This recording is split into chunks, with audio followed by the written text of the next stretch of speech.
This is part of the US Embassy in Beijing, George Bush's home back in October 1974, when he became the first US representative to Communist China. On a recent trip to Beijing, the Bushes seized an opportunity to reminisce with some of their former staffers. The president was asked about the quote in Barbara's book, in which she had said she was speechless when he told her about moving to China. I think Barbara was pleased about it. She might have been speechless, but we didn't know what we were walking into. I had asked President Ford when he was gracious enough to say, "What would you like to do next?" to send us out here. What's your recollection? My recollection is you did ask him. You neglected to ask me first. I say, well, it's a minor detail. When Barbara used to, one time was walking our dog, see Fred, and in those days there weren't too many dogs here. Maybe there still aren't, but some couple of little kids thought it was a cat. You remember that? Because they said that Mao is the same word for cat and the chairman. Suddenly occurred to us, they were saying, it's a cat, it's a cat. So I learned expression. Try your Chinese. See if Miss Lee over here, who's been so kind to us, remembers. The accent doesn't count. Ni bu pa, ta shi shao go, ta bu ya ren. That means, don't worry. It's just a little dog. She doesn't bite people. You hope that that's what that means. That Part of my memories are the sports here, because you go walk down here about 3 blocks to the International Club, and they had an indoor courts, two indoor courts. They still do.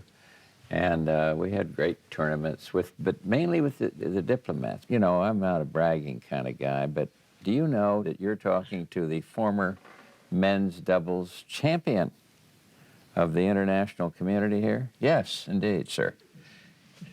It almost broke up our marriage when we lost to the East German lady. Oh, you and I? You and I, you were furious. She played with the Pakistani and the East German lady who I think had triplets and looked like... I thought she had a sex change, I'll tell you.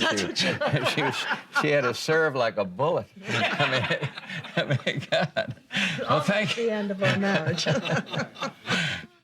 Tiananmen Square today bears scarcely any resemblance to the bloody battleground of 1989.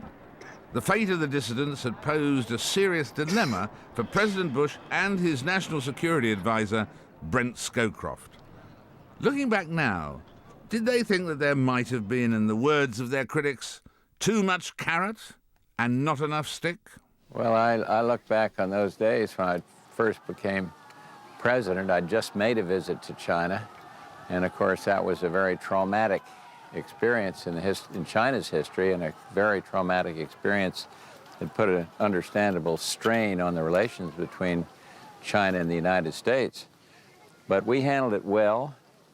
General Scowcroft shared my view that we had to keep the relationship going forward.